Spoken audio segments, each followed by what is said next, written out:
Shalom Bapak Ibu, Saudara-saudari pemirsa ibadah online yang mari terkasih dalam Tuhan Yesus Kristus.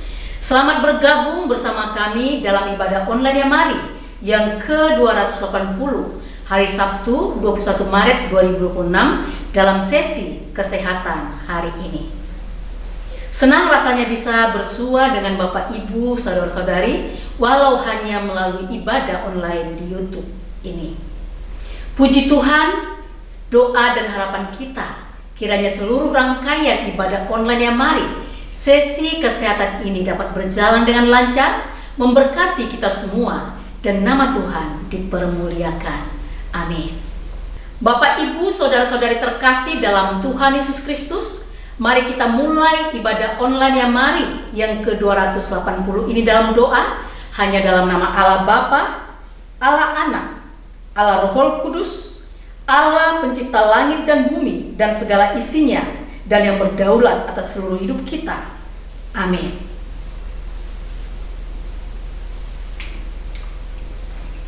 Haleluya. Sebelum kita melanjutkan sesi kesehatan ini, bersama-sama kita membaca firman Tuhan yang terambil dari Amsal pasal 3 ayat 5 sampai 8 sebagai pondasi iman kita dalam ibadah ini.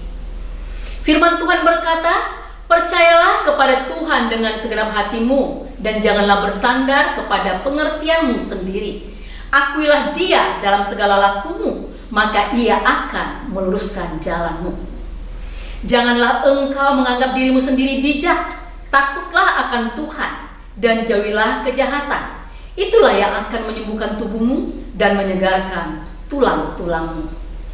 Bapak Ibu, Saudara terkasih dalam Tuhan Yesus Kristus, kebenaran firman Tuhan yang telah kita baca dan dengarkan tadi mengajarkan serta mengingatkan kita untuk tidak menyerah dengan situasi dan kondisi yang tidak menyenangkan serta kesulitan yang kita hadapi, tetapi senantiasa mengandalkan dan melibatkan Tuhan dalam seluruh aspek hidup kita.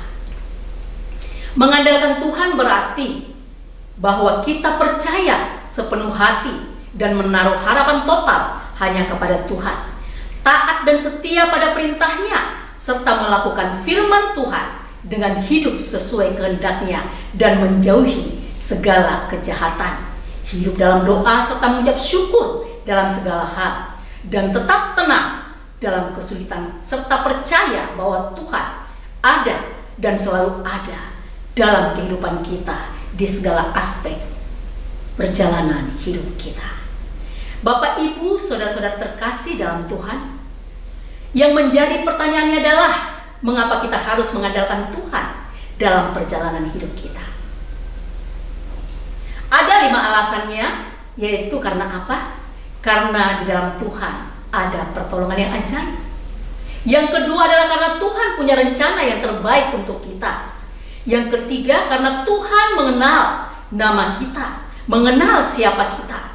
Yang keempat, karena Tuhan, Dia adalah Tuhan yang hidup. Yang kelima, karena Tuhan senantiasa menyertai kita.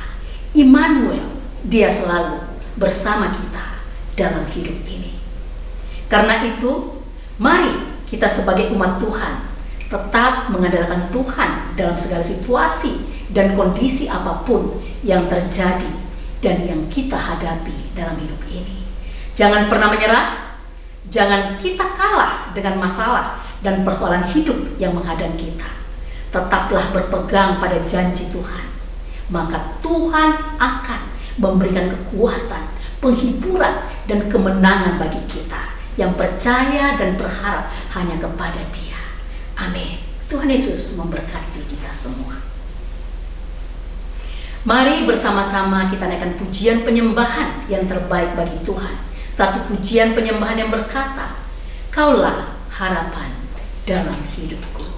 Haleluya. Amin.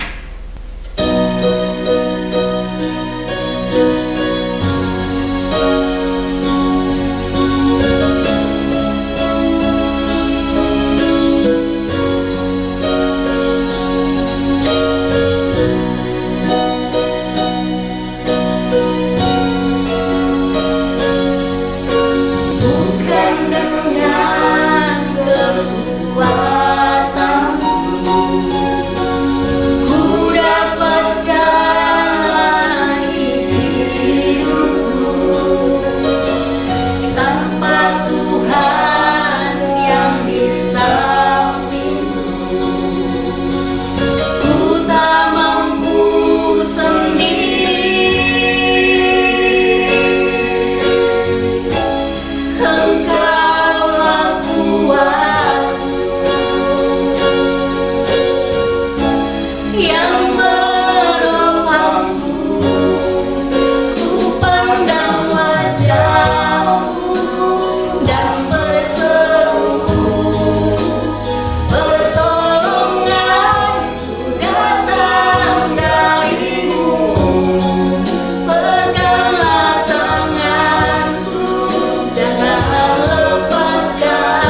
Puji Tuhan, selanjutnya mari kita dengan penuh sukacita kembali kita angkat suara kita naikkan pujian yang berkata, pengharapanku hanya Yesus saja. Haleluya. Amin.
Dalam hidup kita yang percaya kepadanya. Amin. Bapak, Ibu, saudara-saudari terkasih dalam Tuhan Yesus Kristus, superflu adalah sebutan populer untuk varian virus influenza A H3N2 subclade K yang lebih agresif, menular lebih cepat, dan bergejala lebih berat daripada flu biasa. Varian ini yang pertama terdeteksi di Amerika Serikat pada Agustus tahun 2025, menyebabkan demam tinggi sampai 39 hingga 41 derajat Celcius, nyeri otot hebat, dan kelelahan ekstrem, serta dapat menyebabkan komplikasi pada pernapasan. Karena itu, kita perlu waspada terhadap super flu ini. Bapak, Ibu, saudara-saudari terkasih, agar kita lebih memahami apa itu super flu dan bagaimana kita bisa mengenal dengan benar gejalanya, sehingga kita dan keluarga kita terlindung dari super flu ini.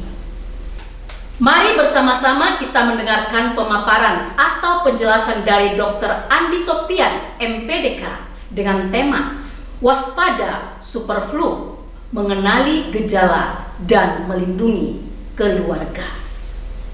Kiranya pemaparan kesehatan dalam ibadah online yang mari ke-280 ini memberkati kita semua. Selamat mendengarkan, Tuhan Yesus memberkati. Waktu selanjutnya kami serahkan kepada Dr. Andi Sopian, MPDK. Shalom, salam sejahtera untuk kita semua. Senang sekali bisa berjumpa kembali dengan Bapak Ibu yang hari ini meluangkan waktu untuk dapat mengikuti materi yang akan kita dengarkan di pagi hari ini. Hari ini kita akan membahas mengenai superflu. Belakangan ini masyarakat mulai mendengar istilah superflu. Sebagian orang menganggap ini hanya istilah yang ada di media-media seperti media televisi, media sosial. Sementara ada beberapa orang yang tentu merasakan khawatir dengan adanya istilah superflu ini, sepertinya kan seperti flu yang mempunyai kekuatan super, jadi sepertinya dia memiliki hal-hal yang membahayakan. Nah, jadi kita hari ini akan belajar apa sebenarnya superflu itu, lalu apakah ini termasuk virus baru, apakah ini lebih berbahaya dibandingkan dengan flu yang biasa. Lalu kita juga melihat apa saja sebenarnya gejala-gejalanya. Lalu sebenarnya siapa yang paling beresiko terkena superflu. Dan yang paling penting adalah bagaimana kita bisa mencegahnya. Hari ini kita akan coba membahas mengenai superflu, khususnya varian dari influenza H3N2 subclade K, berdasarkan beberapa laporan yang saya ambil dari WHO, CDC, dan juga Kementerian Kesehatan Republik Indonesia. Tujuan materi ini tentu bukan untuk memberikan rasa khawatir, tetapi memberikan pemahaman yang benar agar minimal kita lebih waspada dan juga bijaksana, khususnya dalam menjaga kesehatan kita semua. Jadi apa itu virus superflu? Nah, tentu kita harus belajar dulu bahwa virus superflu sangat berhubungan erat dengan virus influenza. Influenza adalah penyakit infeksi saluran pernafasan yang disebabkan oleh virus. Namanya virus influenza. Virus ini ada beberapa tipe, ada tipe influenza A, ada influenza B, ada influenza C, ada juga influenza D. Nah, dari keempat tipe ini, yang paling sering menyebabkan epidemi global adalah influenza tipe A. Nah, di virus influenza tipe A ini memiliki banyak subtipe yang dibedakan berdasarkan protein yang terdapat di permukaan virus. Ada dua jenis protein di situ, yaitu hemaglutinin yang disingkat H dan juga neuraminidase yang disingkat N. Contohnya yaitu H1N1, H3N2, H5N1. Nah, ini adalah jenis-jenis tipe-tipe virus influenza yang dibedakan berdasarkan jenis protein yang ada di permukaan virusnya. Nah, protein inilah yang menentukan bagaimana virus masuk ke dalam sel manusia dan akhirnya menyebar di dalam tubuh. Karena virus influenza memiliki kemampuan untuk bermutasi dengan cepat, maka setiap beberapa tahun itu bisa muncul varian-varian baru yang dapat menyebar lebih luas. Nah, salah satu varian yang akan menjadi topik perhatian kita kali ini adalah influenza A yang tipenya H3N2 subclade K atau yang populer disebut sebagai superflu. Nah, apa itu superflu? Istilah superflu sebenarnya bukan istilah medis yang resmi ya. Ini adalah istilah yang populer yang digunakan untuk menggambarkan varian influenza yang lebih agresif dalam penyebaran dan juga gejalanya bagi pasien terasa lebih berat. Dalam konteks ini, superflu merujuk kepada influenza A H3N2 subclade K. Nah, varian ini dilaporkan pertama kali dalam surveillance influenza global pada tahun 2025. Beberapa karakteristik dari varian ini adalah: satu, penularannya yang lebih cepat dibandingkan dengan virus influenza tipe yang lain. Kedua, gejalanya ternyata lebih berat pada sebagian pasien. Dan ketiga, virus ini dapat menyebabkan lonjakan kasus influenza yang cukup cepat. Dan yang keempat, berpotensi memicu komplikasi pada kelompok yang rentan. Nah, namun penting untuk kita pahami bahwa superflu ini bukan virus baru, ya, seperti halnya dengan COVID-19. Virus ini masih termasuk keluarga influenza yang sudah lama dikenal. Yang berbeda adalah mutasi genetiknya. Mutasi ini membuat virus menjadi lebih mudah menyebar, khususnya di populasi manusia. Menurut laporan World Health Organization (WHO) dan Centers for Disease Control and Prevention (CDC), varian H3N2 subclade K ini telah terdeteksi di berbagai negara. Beberapa wilayah yang melaporkan peningkatan kasus influenza antara lain di Amerika Serikat, negara-negara Eropa, Jepang, Korea Selatan, dan juga beberapa negara Asia. Nah, musim influenza biasanya meningkat pada saat musim dingin, terutama di negara subtropis, dan juga musim hujan di negara tropis. Dan penyebaran influenza ini sangat dipengaruhi oleh mobilitas dari manusia. Dipengaruhi juga dengan kepadatan penduduk, lalu juga tingkat vaksinasi yang mungkin masih rendah, dan juga sistem surveillance kesehatan dalam memantau, memonitor suatu penyakit. Nah, karena dunia saat ini sangat terhubung melalui banyaknya perjalanan-perjalanan internasional, ya, penerbangan-penerbangan dengan pesawat, baik itu di darat, laut, ya, bahkan udara, maka virus influenza dapat menyebar antar negara dengan sangat cepat. Secara global, aktivitas influenza telah meningkat sejak bulan Oktober tahun 2025 dengan virus influenza A menjadi jenis virus yang paling dominan terdeteksi di seluruh dunia. Di banyak negara di belahan bumi utara, tingkat infeksi saluran pernafasan akut biasanya meningkat pada periode ini setiap tahun.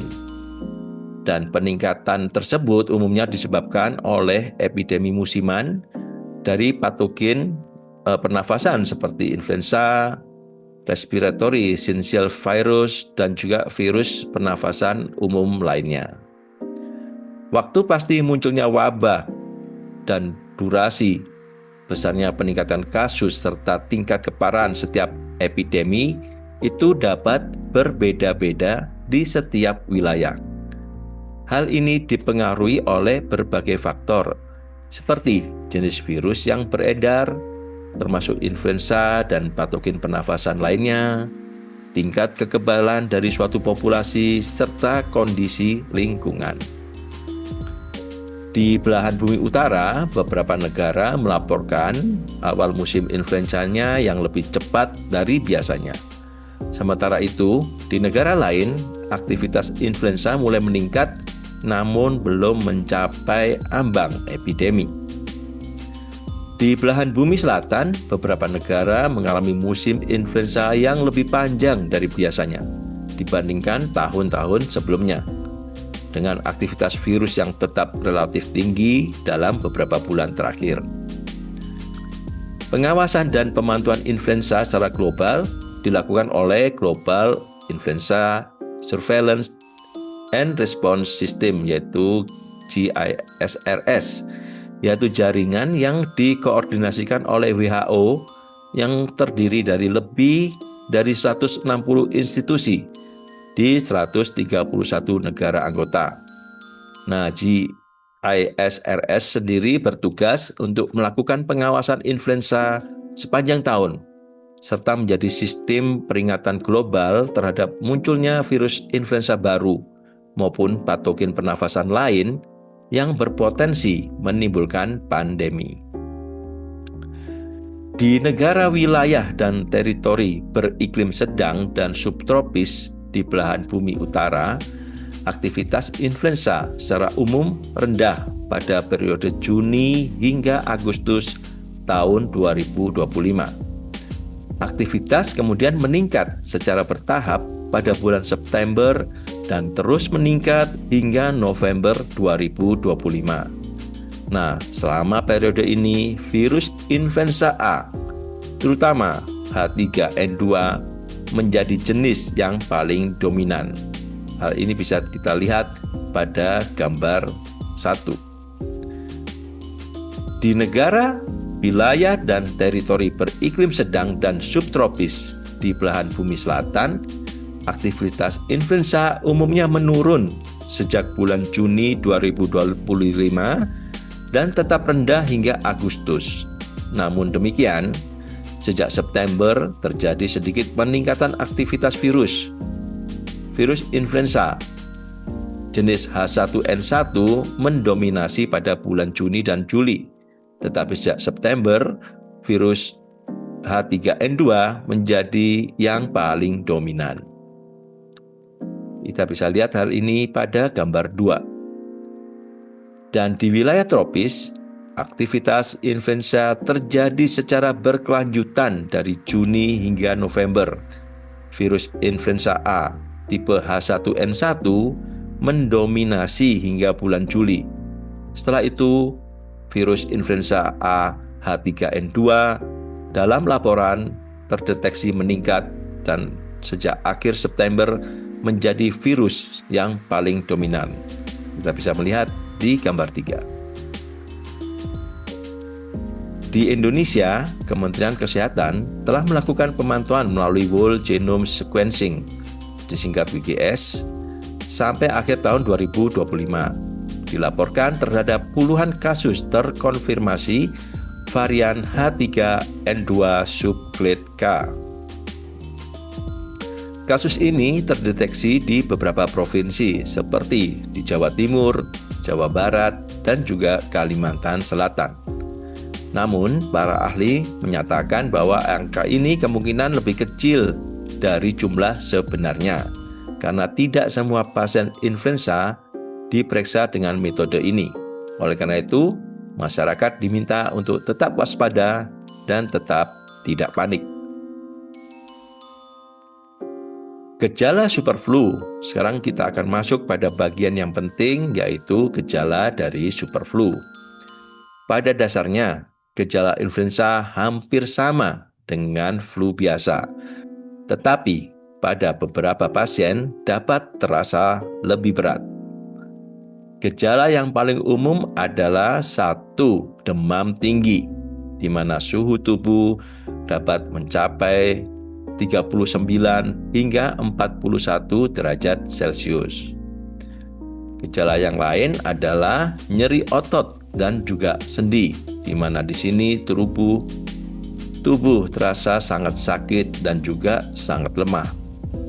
Lalu gejala berikutnya yaitu sakit kepala yang berat dan seringkali disertai rasa yang sangat nyeri, ya, seperti tertekan pada bagian kepala.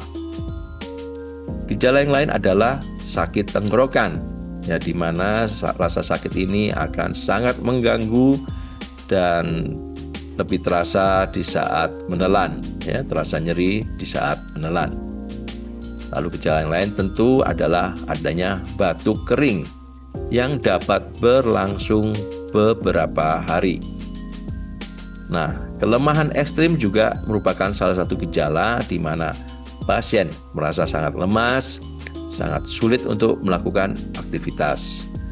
Dan gejala ini biasanya muncul 1-4 hari setelah terpapar virus. Apa saja komplikasi dari superflu? Sebagian besar pasien influenza rata-rata dapat sembuh dalam waktu 5-7 hari. Namun, pada beberapa kasus, influenza dapat menyebabkan komplikasi yang serius. Komplikasi yang paling sering terjadi adalah pneumonia. Pneumonia adalah infeksi paru-paru yang dapat menyebabkan beberapa gejala, antara lain sesak nafas, terjadi penurunan oksigen, sehingga pasien perlu mendapatkan perawatan di rumah sakit. Komplikasi lain yang mungkin terjadi antara lain bronkitis, terjadi perburukan pada penyakit jantung, terjadi perburukan penyakit asma, terjadi juga infeksi telinga, khususnya pada anak. Komplikasi ini lebih sering terjadi pada kelompok yang memiliki resiko tinggi. Lalu kelompok berisiko tinggi itu adalah kelompok yang bagaimana? Ya, kelompok yang paling rentan mengalami komplikasi influenza adalah pertama, anak-anak, yang kedua adalah lansia. Lalu yang ketiga, ibu hamil, dan yang keempat, penderita penyakit kronis. Misalnya, menderita diabetes, menderita penyakit jantung, menderita asma, atau menderita penyakit paru yang kronis lainnya. Nah, pada kelompok ini, infeksi influenza dapat berkembang menjadi penyakit yang lebih serius. Lalu bagaimana pengobatan influenza? Ya, pengobatan influenza biasanya bersifat simptomatik, yaitu kita berupaya mengatasi gejala yang muncul. Beberapa langkah pengobatan itu meliputi, pertama, diminta pasien untuk dapat istirahat yang cukup karena tubuh kita membutuhkan energi yang baik untuk dapat melawan virus yang sedang menginfeksi atau sedang berada di dalam tubuh kita. Yang kedua, tentu minum cairan yang cukup. Mengapa hal ini perlu dilakukan? Karena untuk mencegah terjadinya kekurangan cairan atau dehidrasi. Yang berikutnya, yang ketiga adalah mengkonsumsi obat penurun demam. Misalnya kita dapat memakai obat-obatan golongan paracetamol untuk membantu mengurangi demam yang kita alami. Dan berikutnya yang keempat, kita dapat juga mengkonsumsi obat batuk maupun obat pilek. Tujuannya apa? Tentu tujuannya untuk meredakan gejala. Dalam beberapa kasus, dokter dapat memberikan obat antivirus influenza, terutama pada pasien berisiko tinggi. Namun, penggunaan obat ini harus sesuai dengan anjuran dokter dan juga petunjuk dari dokter. Lalu bagaimana pencegahan superflu? Beberapa langkah yang dapat dilakukan adalah, pertama, kita dapat melakukan vaksin influenza tahunan. Vaksin dapat membantu mengurangi resiko infeksi dan juga komplikasi. Langkah-langkah berikutnya antara lain tentu kita menjaga kebersihan dengan cara mencuci tangan secara rutin dengan menggunakan sabun dan air mengalir, khususnya saat kita melakukan kontak dengan orang yang kita curigai sedang menderita influenza. Langkah yang lain adalah dengan menggunakan masker saat kita mengalami sakit, ya, saat kita merasakan pilek atau batuk, ya. Ini semua kita lakukan untuk mencegah agar tidak terjadi penularan kepada orang lain. Langkah yang lain tentu kita bisa menjaga dalam etika batuk dan bersin, ya. Etika batuk dan bersin tentu kita berupaya agar saat batuk kita bisa menutup mulut, ya, atau menutup hidung dengan menggunakan tisu atau menggunakan lap tangan atau sapu tangan, ya. Agar apa? Agar kita tidak menularkan, ya, virus yang ada di dalam saluran pernafasan kita. Yang berikutnya tentu diminta pasien istirahat di rumah agar menghindari kontak dengan orang-orang yang ada di sekitar. Superflu adalah istilah populer untuk varian influenza A, H3N2, subgrade K yang memiliki tingkat penularan lebih tinggi. Walaupun tidak selalu lebih mematikan dibandingkan flu biasa, tapi virus ini tetap perlu diwaspadai karena dapat menyebabkan komplikasi serius, terutama pada kelompok yang rentan. Dengan pemahaman yang baik, kita dapat melakukan langkah pencegahan yang tepat. Intinya, kita harus ingat 3 hal penting. Yang pertama yaitu kenali gejalanya. Lalu yang kedua, kita melindungi diri dengan melakukan langkah-langkah pencegahan. Dan yang paling penting adalah segera memeriksakan diri ke dokter jika kita mengalami gejala-gejala yang berat. Semoga informasi ini dapat bermanfaat bagi kita semua dan kita semua tetap dalam kondisi yang sehat. Terima kasih, Tuhan memberkati. Para pemirsa terkasih dalam Tuhan Yesus Kristus, baru saja kita mendengarkan pemaparan sesi kesehatan dengan tema Waspada Superflu, mengenali gejala dan melindungi keluarga, yang disampaikan oleh Dr. Andi Sopian, MPDK. Kiranya apa yang telah disampaikan oleh hambanya memberkati kita semua. Amin. Kami mengucapkan terima kasih kepada Dr. Andi Sopian, MPDK, yang telah memaparkan materi sesi kesehatan di ibadah online Mari yang ke-280 ini. Tuhan Yesus memberkati dokter, keluarga, pekerjaan, dan seluruh pelayanannya. Kami juga mengucapkan terima kasih kepada seluruh tim penata layanan dalam ibadah ini. Tuhan Yesus memberkati seluruh tim penata layanan, keluarga, dan seluruh pelayanannya. Ibadah online Mari yang berikutnya yaitu ke-281 hari Sabtu tanggal 28 Maret 2026. Mari kita doakan agar perekaman dan pembuatan ibadah online nanti berjalan dengan lancar. Amin. Bapak, Ibu, saudara-saudara terkasih dalam Tuhan Yesus Kristus, sekarang diberikan kesempatan bagi kita untuk memberikan persembahan dalam mendukung pelayanan Dia Mari. Silahkan mentransfer ke rekening Mari di BCA nomor rekening 3910033700 atas nama Yayasan Marturia Immanuel. Terima kasih atas dukungan Bapak, Ibu, saudara-saudari semua. Tuhan Yesus memberkati. Bagi Bapak, Ibu, saudara-saudari yang membutuhkan dukungan doa, silahkan menghubungi kami dalam jam kerja di nomor telepon 02145855697 atau di WA 087784888642. Sekarang kita akan masuk dalam doa syafaat. Waktu selanjutnya kami serahkan kepada hambanya. Bapak, Ibu, Saudara, mari kita berdoa syafaat. Allah Bapa di surga, kami bersyukur untuk penyertaan Tuhan kepada tim penata layanan, juga kepada Bapak Dr. Andi Sopian, MPDK Mitra Yamari dari PGRI Pusat sebagai pembicara sesi kesehatan dengan tema Waspada dengan Superflu, mengenali gejala dan melindungi keluarga dalam ibadah online Yamari ke-280 hari Sabtu 21 Maret 2026.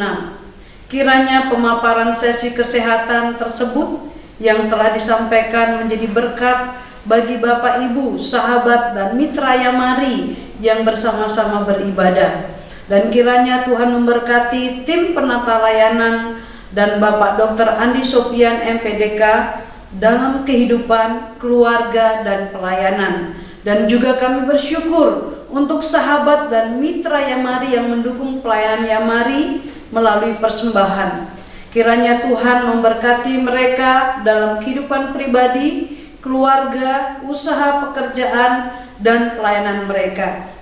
Dan juga mohon akan berkat Tuhan bagi tim penata layanan dan juga bagi Bapak Pendeta Stefanus Epapras Tori yang akan melayani dalam ibadah online Yamari ke-281 hari Sabtu 28 Maret 2026, sehingga melalui hamba-hambamu berkat Tuhan diterima oleh sahabat dan mitra Yamari yang mengikuti ibadah dimanapun berada.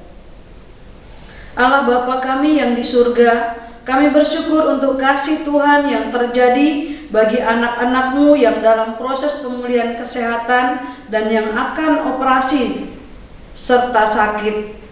Bapak Pendeta Andreas Ardianto, Bayi Kegan Zani Kusmulyadi, Bapak Evangelis Juan Ae, dan Bapak Anmal Iksan, Ibu Junet Manoy, Saudara Deborah Grace Nubatoris Maitimu, dan mohon akan mujizat kesembuhan dari Tuhan bagi Bapak William Maitimu, Ibu Feni, Bapak Anton Sugiarto, Bapak Yan Sendiki Suseno, Saudara Irwan Sopian, Ibu Hilda Tirta Jaya, Ibu Lydia Pasila, Bapak Matthew Ludirja, Ibu Jakomima Bakar Besi, Saudara Nathan Joel Saragi, Ibu Hernita Ludirja, Bapak Yakob Sabandar, Bapak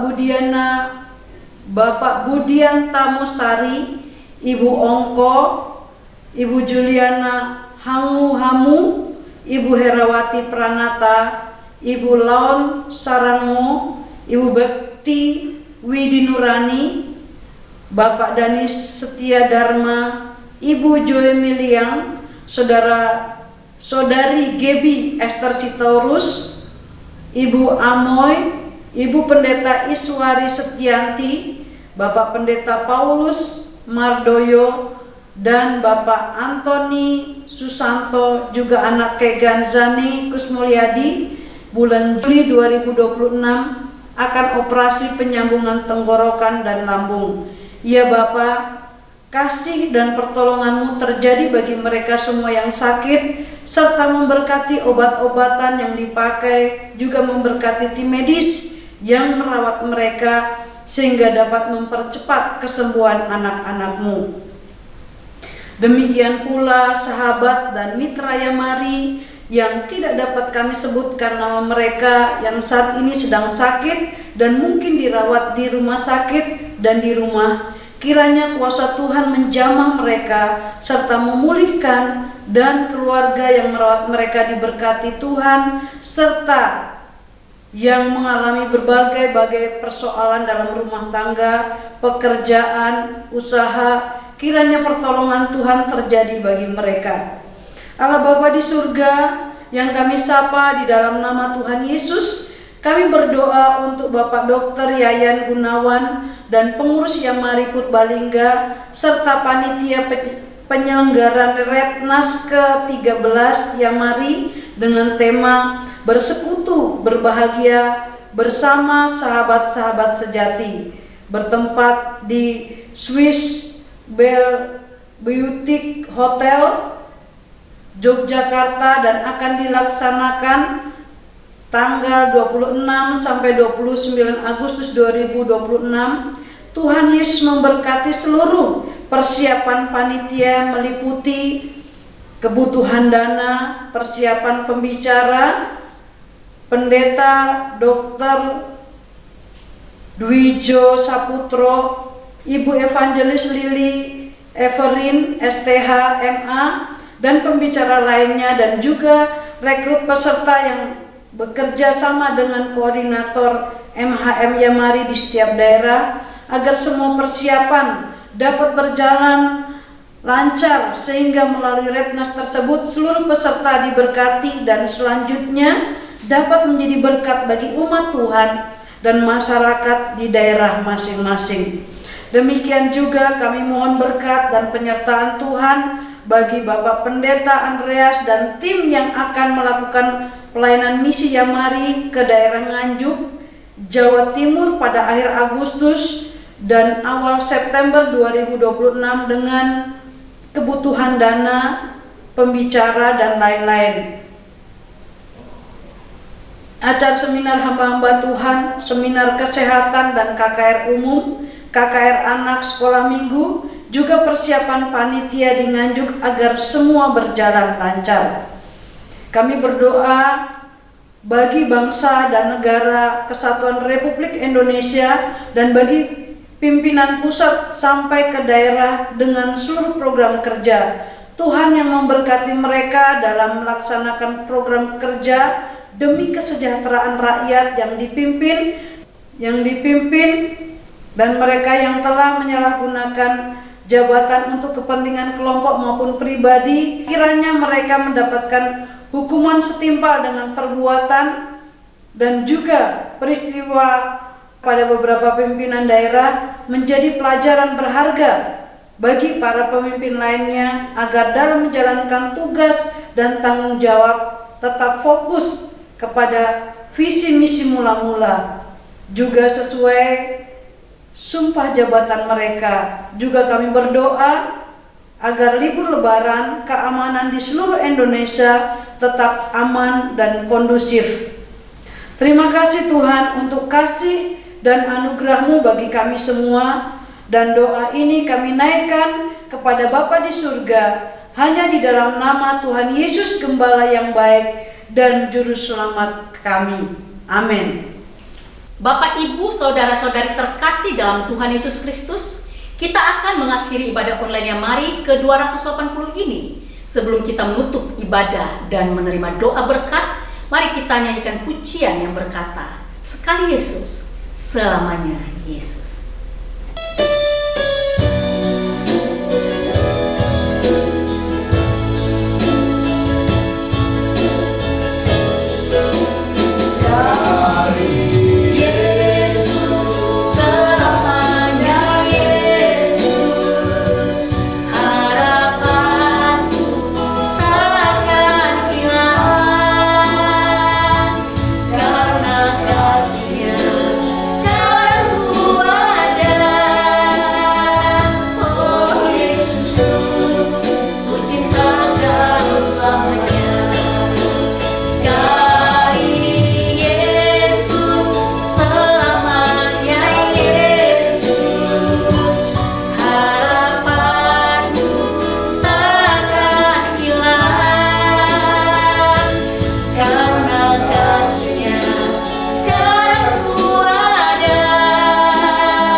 Bapak, Ibu, Saudara-saudari terkasih dalam Tuhan Yesus Kristus, kita akan mengakhiri ibadah online yang Mari yang ke-280 ini.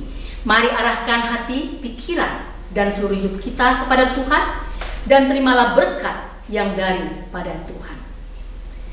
Semoga Tuhan damai sejahtera, Gembala Agung, yaitu Yesus, Tuhan kita, kiranya memperlengkapi kita dengan segala yang baik untuk melakukan kehendak-Nya, dan mengajarkan di dalam kita apa yang berkenan kepadanya oleh Yesus Kristus.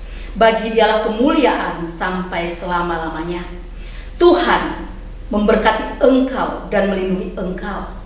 Tuhan menyinari engkau dengan wajah-Nya. Tuhan menghadapkan wajah-Nya kepadamu dan memberi engkau damai sejahtera. Kasih karunia yang daripada Allah Bapa, anugerah daripada Tuhan Yesus Kristus, dan persekutuan daripada Roh Kudus menyertai kita semua dari sekarang sampai selama-lamanya, sampai Maranatha Tuhan Yesus datang untuk kedua kalinya untuk menjemput orang-orang kudusnya dan membawa kita masuk dalam kerajaan kemuliaan-Nya yang kekal. Amin.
episode 281.